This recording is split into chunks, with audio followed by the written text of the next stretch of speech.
26వ తేదీ తెల్లవారుజామున వంగవీటి రంగా హత్య కావించబడ్డారు. బెజవాడ రాజకీయాల్లో ఉవ్వెత్తున ఎగిసిపడిన ఓ కెరటం మృత్యువు కౌగిటికి చేరిపోయింది.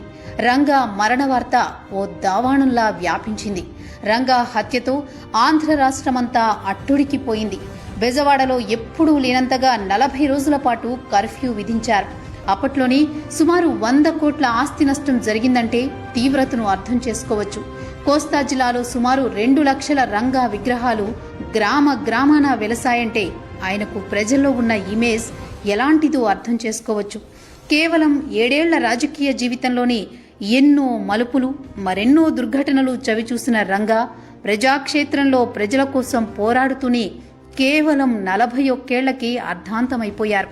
అందుకే అప్పటికీ ఇప్పటికీ ఎప్పటికీ బెజవాడ చరిత్రలో రంగాది ఓ మరపురాని అధ్యాయం.